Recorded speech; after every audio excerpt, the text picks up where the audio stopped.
Welcome. Today we're doing a detailed examination of a case that truly shocked the nation, the abduction and the 18-year captivity of Jaycee Lee Dugard. We're going to take the sources you provided and really conduct a forensic analysis of the timeline, the perpetrators, and critically, the staggering number of missed opportunities that let this crime go on for almost 2 decades. This is a profoundly difficult story, and while we have to address the facts of the abuse, our focus is really on the mechanisms of long-term captivity and the spectacular failures within the parole system and just the sheer resilience that's required for survival. We're going to try to establish a very clear understanding of the events as they're documented. So let's just start with the basic facts, which are shocking enough on their own. Jaycee was abducted on June 10, 1991, from a small town, Myers, California. She was missing, held captive only 120 miles away in Antioch until she reappeared on August 26, 2009.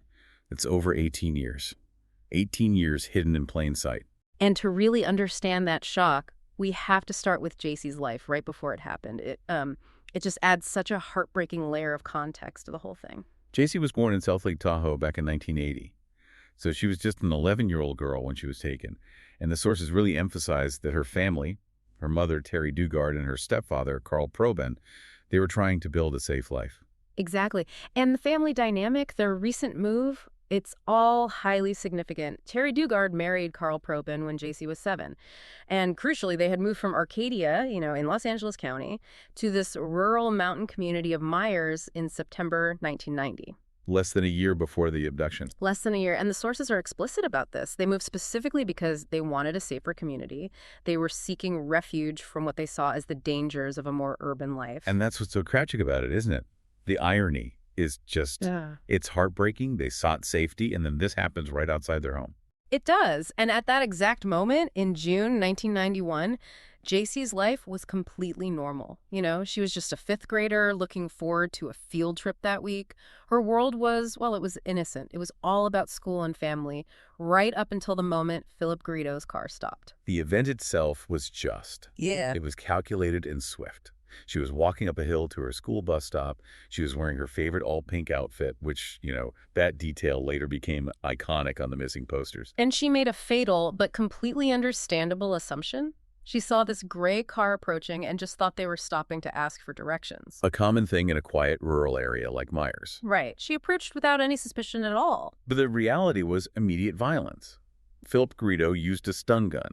He tased her until she was unconscious, and then his wife, Nancy Garrido, pulled her into the car. And the sources reveal this chilling detail. Nancy immediately removed most of Jaycee's clothing and covered her with the blanket. It was, clearly designed to erase her identity, to make any escape that much more complicated. It's part of that process of dehumanization and control from the very first second. Absolutely. But even in that terror, she managed this one small act of preservation. She tucked away a little butterfly-shaped ring and managed to keep it hidden for all 18 years. That ring became this private symbol of her identity, something they couldn't take. The drive back to Antioch was 3 hours long. She was drifting in and out of consciousness, and the one thing she's recorded as saying was this plea that her parents couldn't afford a ransom. Which just shows you her mindset. Even as an 11-year-old, her fear was financial, based on, TV shows or movies about kidnapping, not the reality she was about to face. And there were witnesses. Her stepfather, Carl Proben, saw it happen from nearby. He saw Phillip driving the gray car, maybe a Mercury Monarch, and he saw Nancy forcing Jaycee inside. His reaction was just immediate and desperate. He chased the car on his bicycle, but of course he couldn't keep up. And other classmates waiting for the bus, they saw it too. They confirmed the details. And this is where another tragedy begins, one that happens so often in these cases. The suspicion immediately fell on the family. Right. Carl Proben was the last guardian to see her, so law enforcement spent a lot of time and resources on him. He was put through the ringer, but he passed multiple polygraph tests. Jaycee's biological father, Ken Slayton, he was also investigated but cleared very quickly. But that stress, the public scrutiny, and of course the failure to find Jaycee, it was just too much for them. It tragically led to the end of Terry Dugard and Carl Proben's marriage. Despite all that, the initial search effort was immediate and massive. It really showed how shocked that community was. Oh, yeah. Local and national media were there almost instantly. It scaled up so fast. Within just a few days, you had dozens of local volunteers searching. Within weeks, it was a national effort. Tens of thousands of flyers and posters with that iconic picture of Jaycee were mailed all over the United States. And the community response was so visible, so emotional. Pink was her favorite color, so pink ribbons were just everywhere in Myers. A sign of hope. Her mother founded a group, Jaycee's Hope, to coordinate volunteers and fundraising. They even sold cassette tapes of a song called Jaycee Lee just to raise money for printing and postage. And the professional organizations got involved right away. Child Quest International, the National Center for Missing and Exploited Children. Yeah, a reward was offered. The case was on America's Most Wanted just 4 days after she was taken. So this wasn't a case that went cold in the public's mind. Not at all. For years, that community held candlelight vigils. They ran child safety campaigns. Her story was visible, and yet she was hidden just over 100 miles away. The contrast is just, it's jarring. So now we have to turn our focus to the perpetrators, Phillip and Nancy Garrido.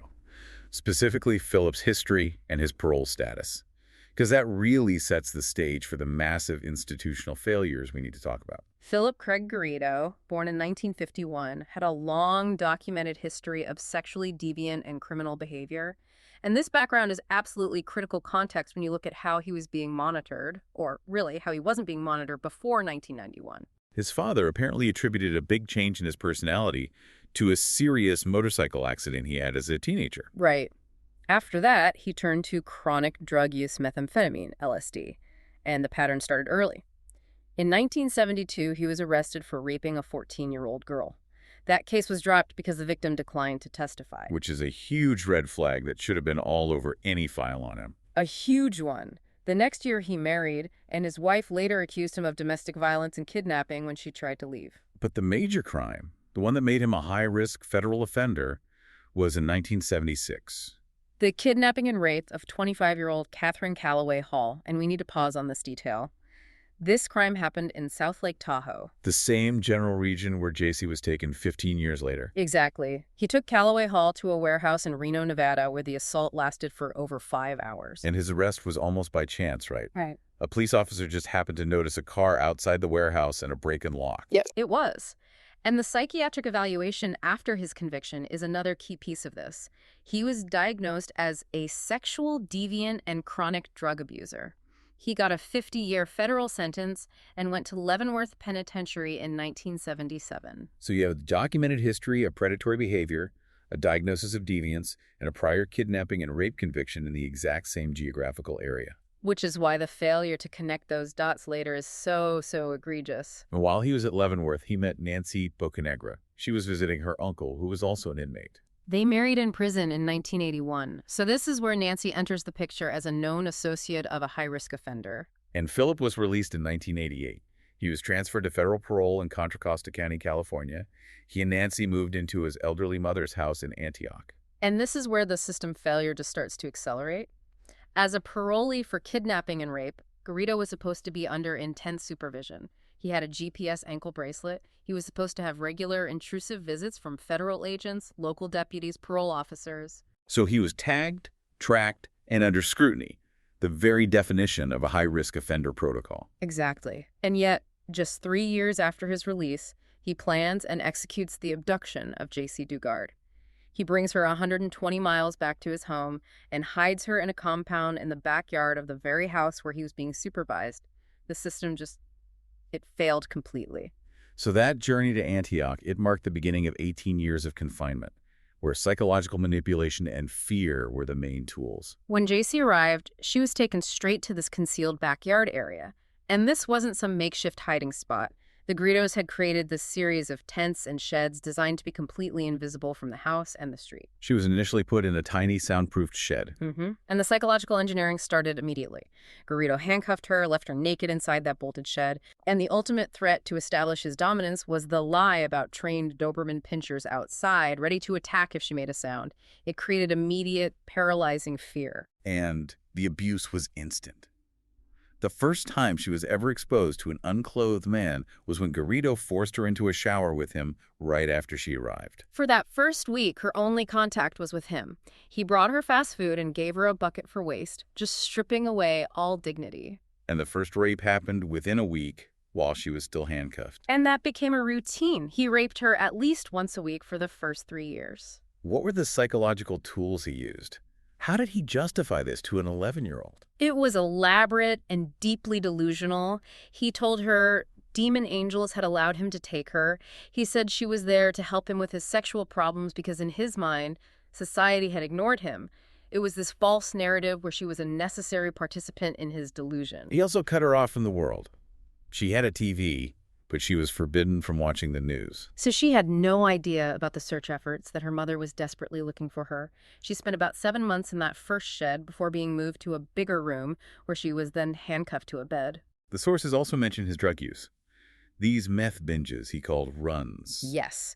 During these, he would force her into sexual acts, rant about voices from the walls, claim he was a servant of God, and then they would end, often violently, or with him sobbing apologies, or threatening to sell her to people who would put her in a cage.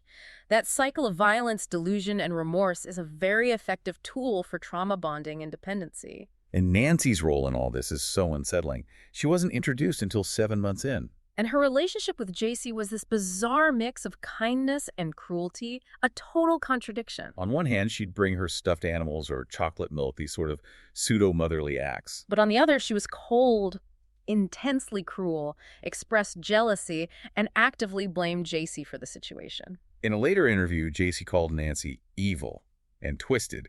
She made it clear Nancy was a willing, manipulative participant. Absolutely. And you see her full complicity when Phillip was briefly sent back to prison for a failed drug test. Nancy just stepped right into the role of Jaycee's sole jailer. She was an active enforcer, not just some passive victim of her husband. And the physical environment, the compound, it was a tool of isolation itself. It was an 8-foot-tall fence, high trees, completely invisible. It had the sheds, tents, a camping-style shower, and toilet. A self-contained prison. The control even extended to emotional damage, like with the pets. She was given kittens twice, and both times they just mysteriously vanished. It was a tactic to reinforce their power, to show her that anything she loved would be taken away. And that led to them stripping away her identity. Garrido found her writing her real name in a journal about the kittens. And he forced her to destroy the page. From then on, for 18 years, she was forbidden to say or write her own name. She became Alyssa. And her physical health was completely neglected. Never saw a doctor, never saw a dentist. No, her well-being was irrelevant. Only concealment mattered. Then, almost 3 years into her captivity, she became pregnant.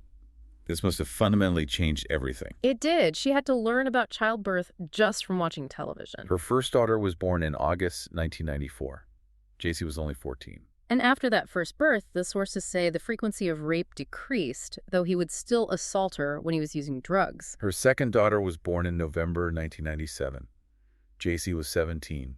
The last rape was the day that second daughter was conceived. After that, Jaycee's role shifted. She became the primary caregiver and protector for her children.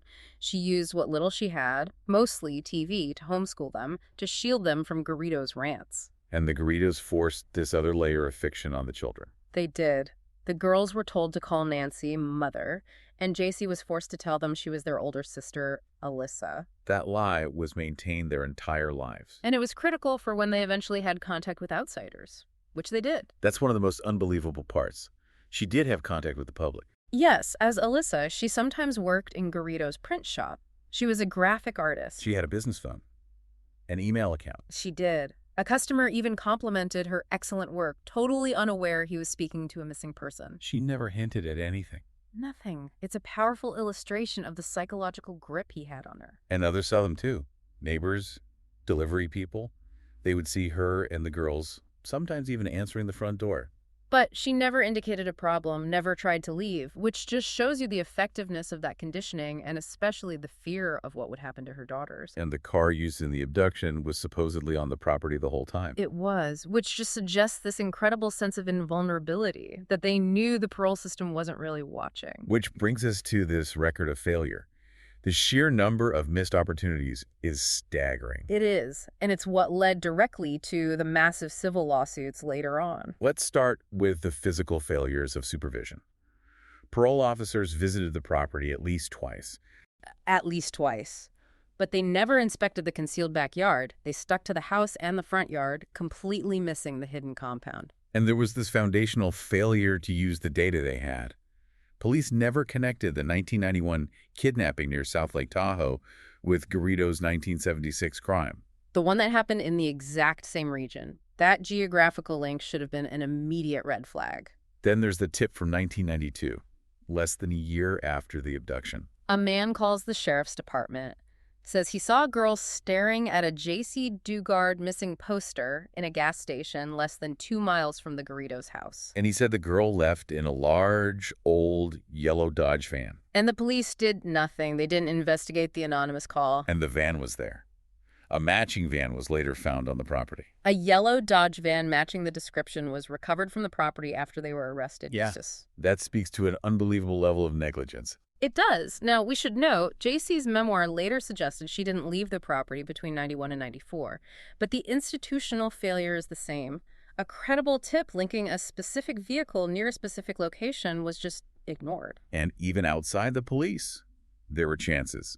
In 2002, the fire department responded to an injury at the house. A juvenile shoulder injury related to a swimming pool. This should have set off alarm bells everywhere. Because the parole office had no record of a juvenile or a pool at the address of a high-risk offender. Exactly. If that simple detail had been cross-referenced, it would have triggered a mandatory inspection for unauthorized contact with a minor. And then, the 2006 911 call from a neighbor. A neighbor who reported everything?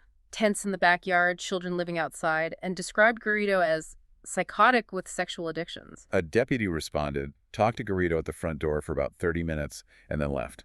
And all he did was tell Garrido that living outside was a code violation. He completely disregarded the specific, serious allegations about the children. After Jaycee reappeared, the local sheriff issued a public apology for that. An apology, yes, but also a $20 million settlement from the state, which confirms they knew they had no defense against the negligence claims. The gravity of all this was finally confirmed in November 2009 by the California Office of the Inspector General, the OIG report. And that report was damning. The central finding was a failure in supervision classification. Garrido was incorrectly rated as needing only low-level supervision. Given his history, he should have been categorized at the highest possible risk level. And why was that? Was it a paperwork error or something more systemic? The report pointed to a combination of poor training and not enough resources for reviewing these high-risk cases. But that low classification was the key. It meant the parole agents didn't have to do the highly intrusive checks that would have required them to search the backyard. Everything stemmed from that one mistake. And the report details a specific egregious example. A parole agent saw one of Jaycee's daughters, a 12-year-old girl, at the house. And just accepted Garrido's lie that she was his brother's daughter. And never verified it. Never verified it. A single phone call to the brother would have confirmed he had no children.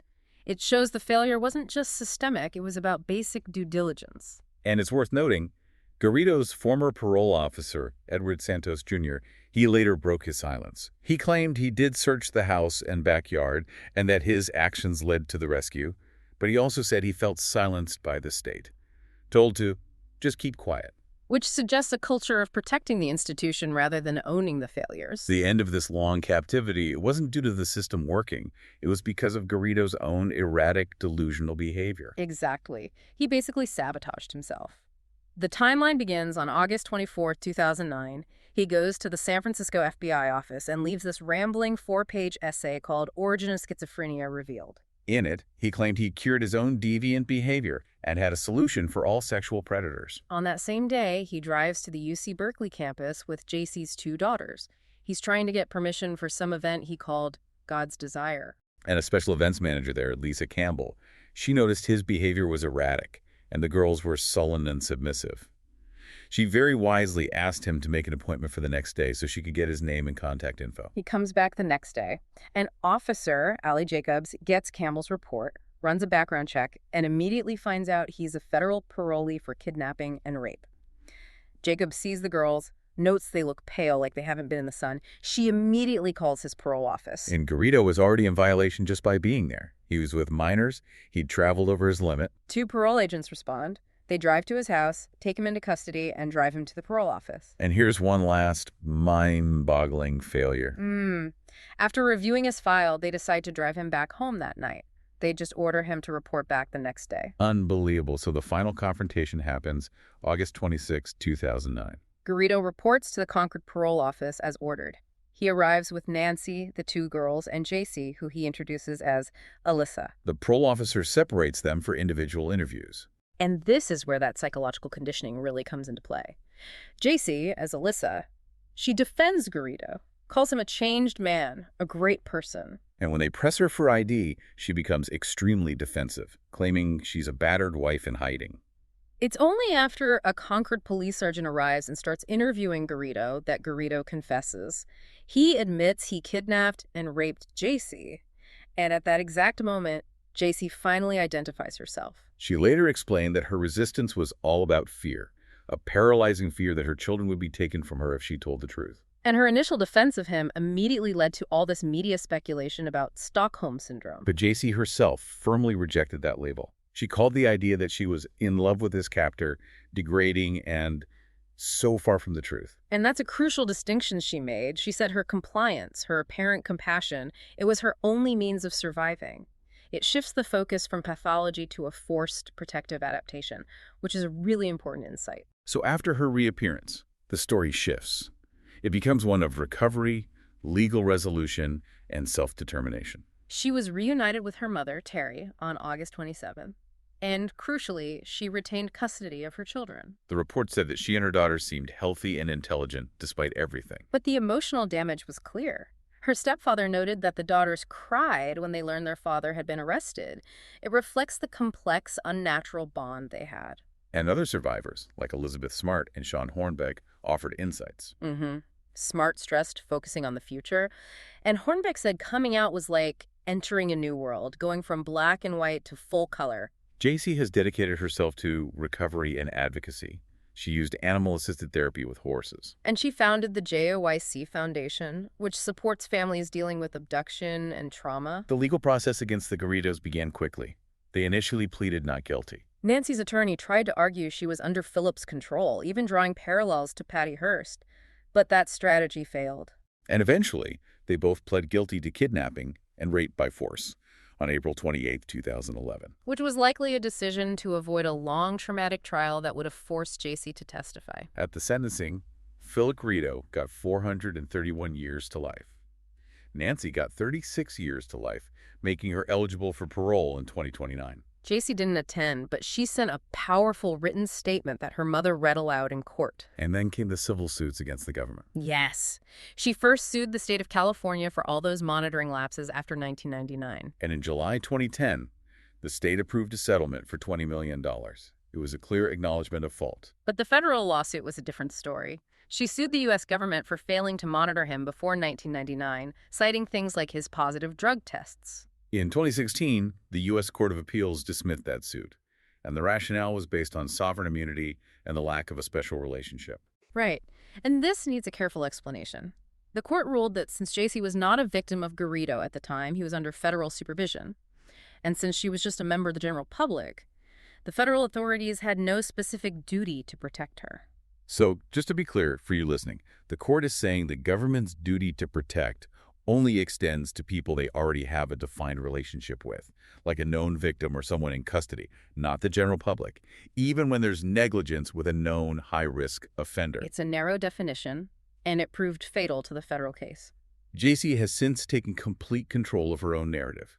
She wrote her first book, A Stolen Life, in 2011 as part of her therapy. She said she wanted it to help other survivors. And her second book, Freedom, My Book of Firsts, released in 2016, really showed a shift. It focused entirely on her recovery and reintegration, all her firsts, getting a driver's license, traveling.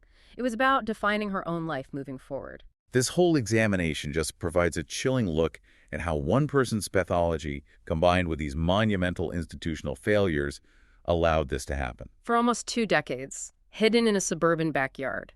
The sheer volume of missed opportunities, the failure to connect the crimes, the ignored 911 call, the botched parole visits, it's a stark reminder of the vigilance that's required when you're managing high-risk offenders. And what really stands out is the resilience of Jaycee Dugard.